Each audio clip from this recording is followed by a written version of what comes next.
referencia al delito homofóbico en los estadios de fútbol, y es un proyecto del Tri-Gay y de fútbol contra la homofobia.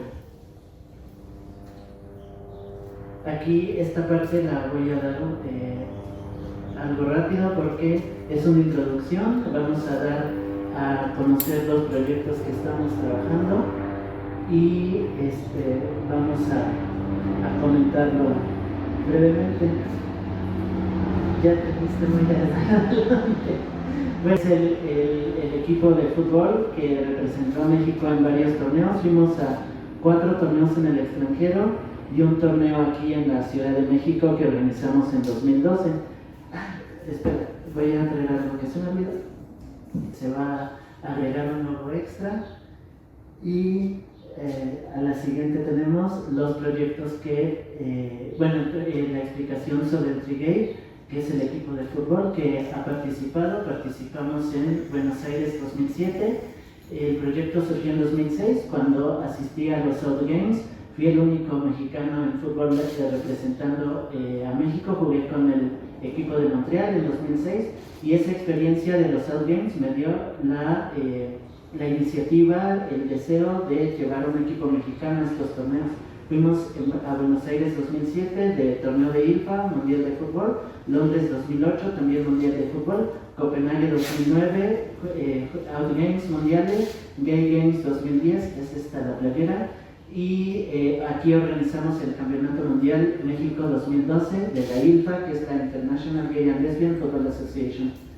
Y ahí está la explicación. El nombre del Tri-Gay surgió gracias a un medio, uno de sus compañeros que nos puso el nombre y de ahí ya se quedó el nombre. Y hemos tenido el proyecto Football Fighting Back, que es un proyecto que queremos traer a México. Este proyecto, y aparte de Tri-Gay, hay 1 o 2 equipos más que han hecho alguna iniciativa bajo este proyecto. Esta se involucra en campañas, educación, consejería, alineamientos, investigación, políticas públicas y creación de capacidades para promover que las estructuras existentes del fútbol sean seguras, incluyentes y amigables para las personas LGBTIQ+, crear oportunidades y promover el involucramiento de las personas LGBTIQ+ en el fútbol en todos los niveles y en todas las formas posibles, mejorar la representación y visibilidad de las personas LGBTIQ+ en el fútbol y reconocer el potencial del fútbol como herramienta para crear un cambio social positivo.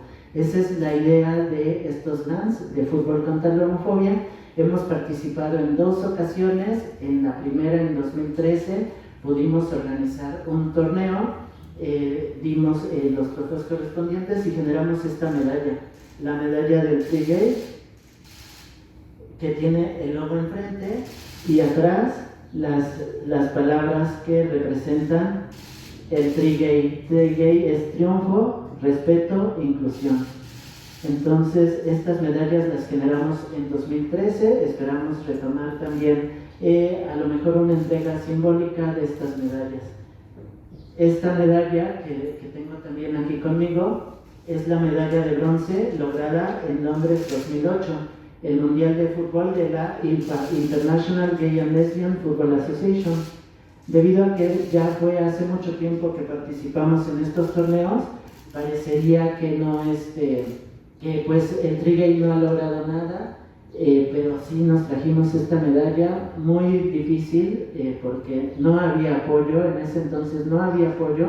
Abrimos realmente brecha en el fútbol de la diversidad y logramos este reconocimiento. Fue en la categoría 2, en la Men's Division 2, pero el que no fuera la categoría principal no le quita mérito a una medalla, porque representamos al país con mucho orgullo. Invirtiendo el recurso, desafortunadamente como el euro ahorita está cayendo, yo lo tenía considerado en que íbamos a recibir alrededor de 20,000 pesos cuando nos llegue el recurso, pero pues parece que va a recibir menos y tenemos que estar redistribuyendo. No he ocupado todo el recurso en la página, que ahí está el rubro de la página. Afortunadamente vamos a tener, que es la misma, vamos a recuperar nuestra misma página, www.trigay.org.mx. Ahí va a estar, una vez que termine todo el asunto, va a estar ahí la rendición de cuentas. Y el nuevo proyecto deportivo, que no va a ser de fútbol, pero también va a tener un componente internacional. Vamos a organizar también torneos de otro deporte, va a venir gente de fuera, no voy a dar detalles todavía, lo vamos a presentar muy pronto, pero pues al igual que el Campeonato Mundial de la ILPA que organizamos aquí en México, pues para este proyecto todavía no hemos tenido un contacto directo con el Instituto del Deporte.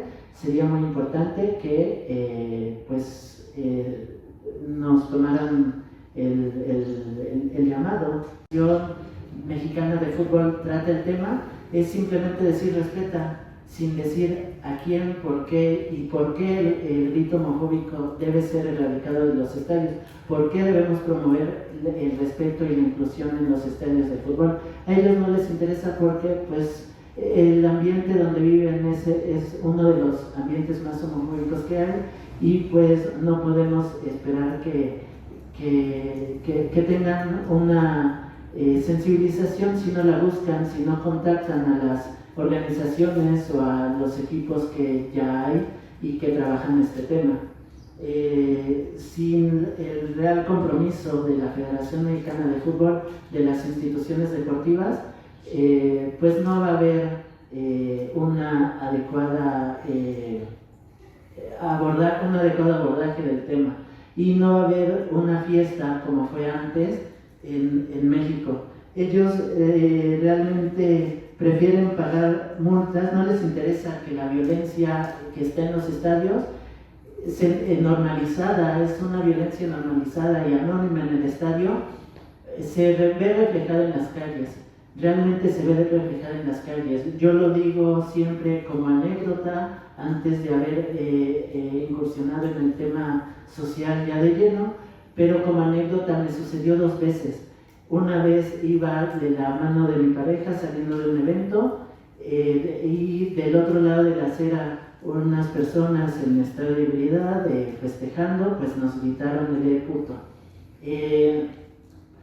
Y pues eran 3, a lo mejor nosotros éramos 2, pero ¿qué podíamos hacer? Afortunadamente estaban lejos y afortunadamente estaban festejando, afortunadamente no estaban agresivos, pero si hubieran estado agresivos, otra historia hubiera sido.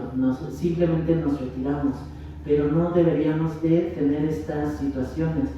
La siguiente situación se presentó cuando durante la marcha coincidió con un partido del Mundial. Algunos activistas, no de fútbol, pero me pareció muy interesante lo que hicieron, fue cambiar el grito, el empezaban igual con el pero justo cuando iba la palabra homofóbica, cantaban una canción de Juan Gabriel, el día que de mí te enamores, y a mí eso realmente me encantó, me pareció muy original y muy de mucha iniciativa y creatividad, y pues con mis amigos lo seguimos todo el día cantando.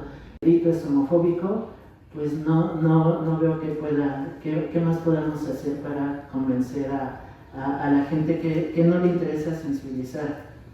Entonces, hemos visto también que la Federación Mexicana de Fútbol ha ocultado las muertes ocasionadas por la violencia de las barras bravas. Entonces, si a la Federación no le interesan sus mismos aficionados que pagan por ir a los estadios, pues ¿qué les puede interesar lo que suceda con la población LGBT? Entonces, también antes, y esto viene en el primer video, pues antes nosotros como mexicanos nos caracterizamos por exportar un grito o una fiesta familiar que fue la ola. La ola, aunque haya surgido en Estados Unidos, pues aquí se dio a conocer durante el Mundial México 86, y ahora estamos exportando un grito homofóbico. que ya se escucha en Brasil, ya se escuchó en Brasil, se escuchó en otros países de Latinoamérica, se escucha en Estados Unidos. Entonces es una tristeza, y nosotros como población LGBT, a mí en lo personal me molesta cuando hay un grito misógino, cuando hay un grito racista, cuando hay un grito clasista. Aunque yo no sea mujer, no pueda ser o no ser pobre, pueda ser o no ser de algún origen étnico. El tristemente célebre grito homofóbico de puto en los estadios se ha hecho común en México, e incluso en otros países del mundo como Brasil y el resto de América. En los años 80, México exportó al mundo una celebración familiar que fue la ola y que luce espectacular en un estadio lleno. En los años 90, el grito "sí se puede" surgió en el béisbol infantil e inspiró a los mexicanos a superar las adversidades.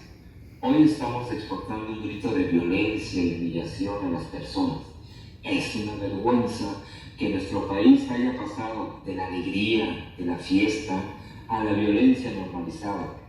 Al tri-gay, como parte de la población LGBTTIQ+, nos preocupa y nos molesta cuando escuchamos un grito o comentario racista, clasista, misógino o violento contra cualquier persona o población, aun cuando podamos pertenecer o no a grupos afrodescendientes, indígenas, seamos o no mujeres, tengamos una condición económica o social favorable o desfavorable.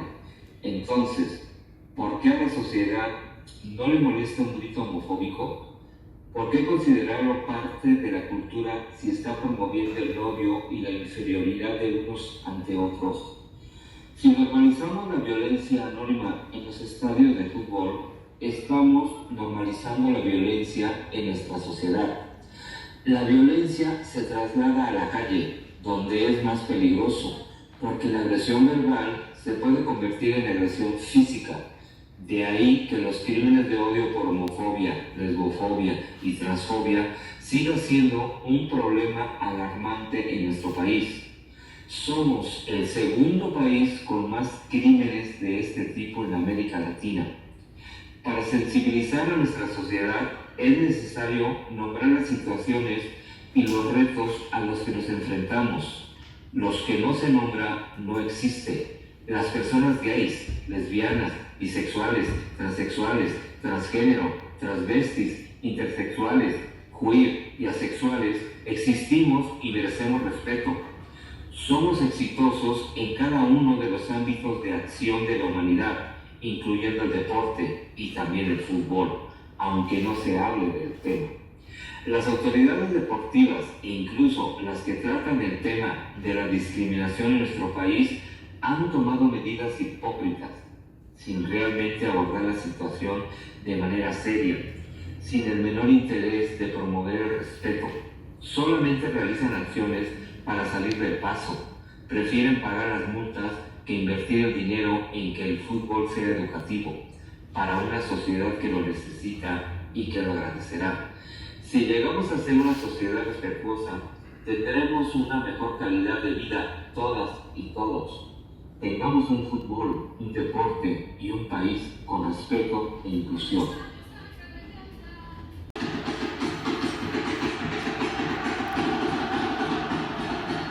En el tri-gay hemos tenido jugadores gays, lesbianas, bisexuales, transexuales, transgénero, travestis y heterosexuales.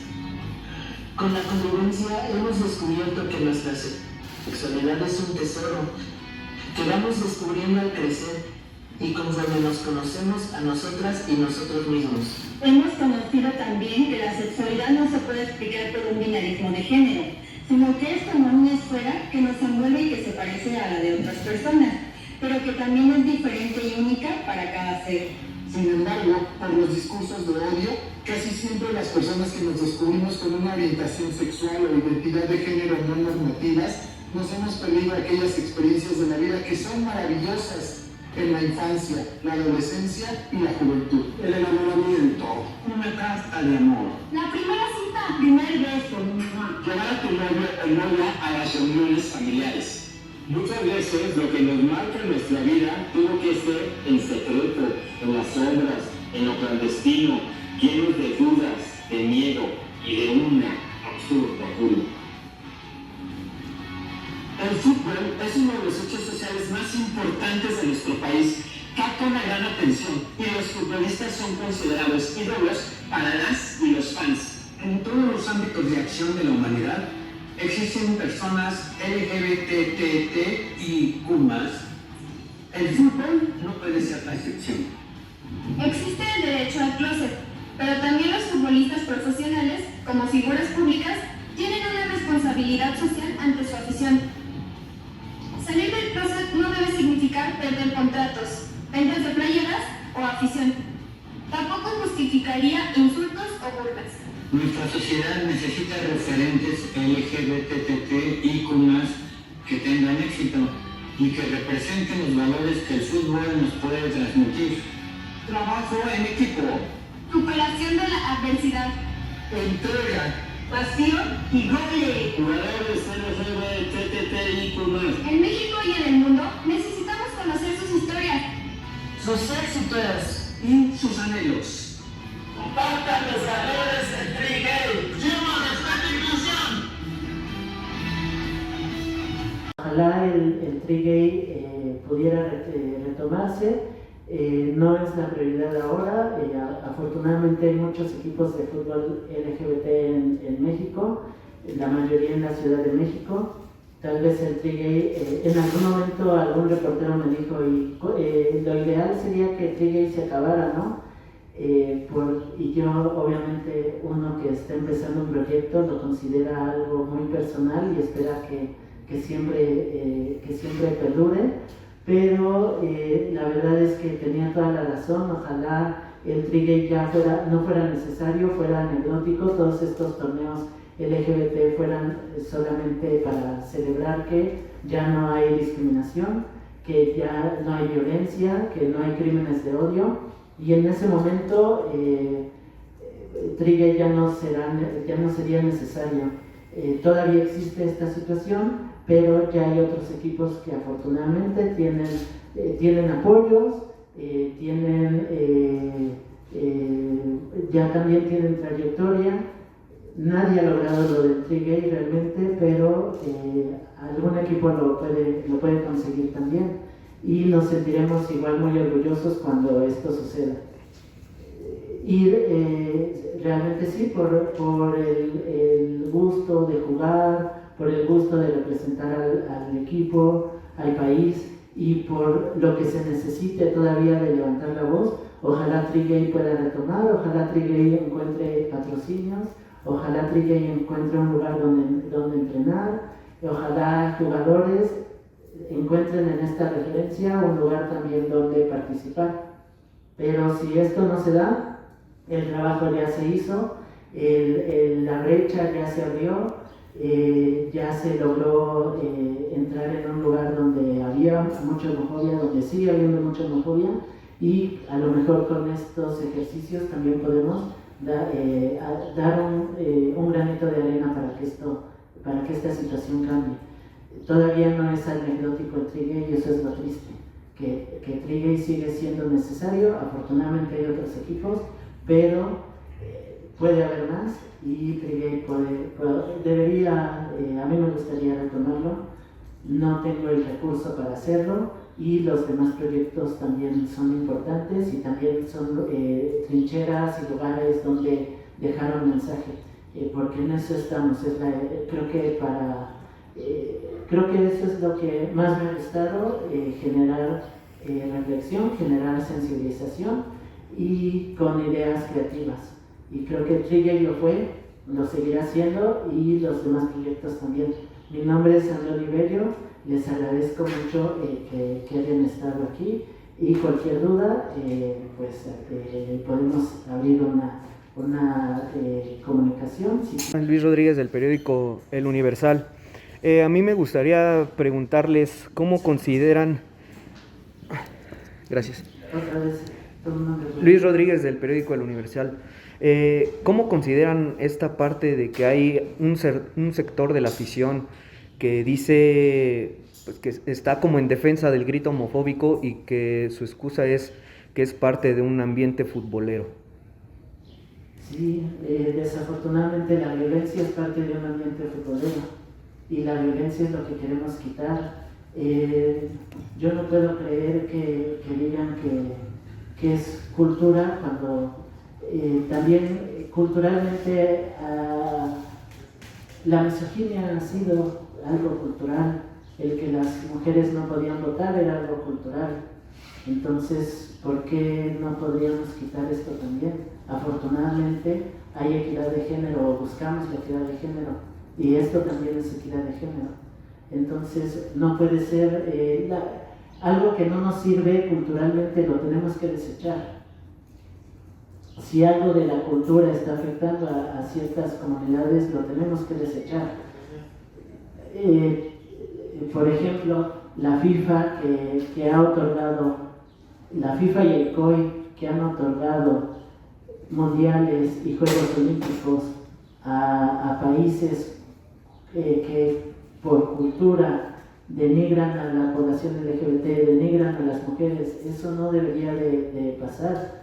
Ojalá este mundial de Qatar sirva para que las mujeres encuentren equidad en su país. Ojalá sirva para que las personas LGBT encuentren también equidad. Eso va a ser más difícil, pero también lo encuentren allá. No puede ser algo cultural, no podemos excusarnos en eso. La ola era algo cultural, ¿por qué no lo retomamos? La cultura mexicana es tan rica, tan valiosa, que tenemos otras formas de llevarla al mundo. Tenemos mejores elementos para exportar, tenemos mejores elementos para alentar a nuestro equipo. No podemos alentarlo con violencia, y es lo que las otras porras en otros países ya nos lo demostraron. Conviven las porras LGBT con las porras heterosexuales y no hay ningún problema. Allá cualquier acto de violencia, la persona se va vetada del estadio, y aquí solapamos la violencia. La federación solapa la violencia. Eso no se puede permitir. Se hablaba de la desafiliación de un equipo y no pasó nada. 2 partidos o cuántos partidos hubo sin afición, y después ¿qué? Siguen igual. Y a mí me ha pasado que me golpean por no irle al equipo que estaba. Me pasó que por error estaba en un lugar donde no era la afición del otro equipo, y fui a ver un partido del América y golpearon a mi papá. Entonces no podemos permitir ningún tipo de violencia. La violencia no es cultural, el respeto sí. El respeto es cultural y la inclusión es cultural. Somos una nación multicultural que además en la obra la que estoy escribiendo de Caravana, deberíamos demostrar eso y aceptar a las personas que vienen, que no nos vienen a quitar trabajos, vienen huyendo de situaciones difíciles. Entonces nosotros como LGBT hemos vivido situaciones difíciles sin victimizarnos, pero muchas han vivido situaciones difíciles que deberíamos de entender y deberíamos de respetar. Todas las personas que tenemos una situación social no normativa, que prácticamente somos todos, porque incluso es lo que las teorías sociales dicen. El BBVA, que es el varón burgués heterosexual, varón adulto, no es la norma, es más la excepción. Los Kens y las Barbies son la excepción, y nosotros discriminamos por apariencia, por condición económica, por 1.000.000 razones, incluyendo la orientación sexual. Entonces, todo eso lo deberíamos erradicar de nuestra cultura. Si somos una cultura, una sociedad multicultural, multiétnica y de muchos orígenes y muchas formas de vivir, todas muy dignas. mientras sea con respeto y mientras tengamos una sociedad incluyente vamos a ser mejores. Me llegó el fax y decía, ay, ¿qué crees? Que ya dimos todo el recurso para este año y además como es un torneo que no está avalado por FIFA, pues no te podemos apoyar. Y qué casualidad que Esperanzas de Tulum no es afiliado a FIFA y siempre ha ido a México y ha tenido buenos resultados también. Entonces ahí fue una muestra clara de que no les interesaba, de una discriminación, por así decirlo. Y en 2008 les volvimos a enviar la carta y ya no tuvimos respuesta porque obviamente la respuesta de ellos la dimos a conocer a todos los medios. Entonces en 2008 ya no quisieron arriesgarse a eso. Después me encontré al señor Justino Compián en un evento de CONAPRED donde estaban dando a conocer la página incluyente de CONAPRED y Justino estaba muy feliz, emocionado, bueno, el señor Justino estaba muy feliz, emocionado porque no lo conozco, bueno, sí lo abordé, estaba muy emocionado de que quería hacer también la página incluyente de la federación y le comenté, oiga, estoy haciendo el Mundial de Fútbol LGBT 2012, necesitamos apoyo, no quiero dinero, pero necesito logística, publicidad, necesito apoyo en especie. Y me dijo, ah, sí, luego te busco. Y todavía no ha sonado el teléfono. Entonces, para este asunto de las campañas y el asunto de CONAPRED, ahí es donde entra la parte de la hipocresía, donde dice el video, las autoridades de fútbol y las de discriminación, específicamente CONAPRED, con ese convenio yo pienso que no ha tenido ningún sentido, no han resuelto nada y las campañas solo han dicho los jugadores, qué padre que digan los jugadores respeto, pero no dicen a quién hay que respetar, por qué hay que respetar. Y si un jugador estadísticamente podríamos pensar que si el 10% de la población es LGBT, podríamos pensar que en cada plantilla de 30 jugadores hay 3 personas no heterosexuales. En esas 3 personas nos queremos apoyar. El fútbol femenil tiene jugadoras que han salido del closet. La federación, hablando ya en específico, el convenio de la federación con CONAPRED ha servido para el tema del racismo, nada más. El tema de cuando se le grita negro a un jugador, hay más... se hace más alboroto y está bien, no debe haber insultos racistas tampoco, pero creo que el tema del grito homofóbico no lo han tratado. Y no es que quiera dinero, pero el dinero que pueden poner sí se lo pueden dar a los expertos, y si estos expertos no funcionan, a los expertos que hay por acá no se les ha contactado.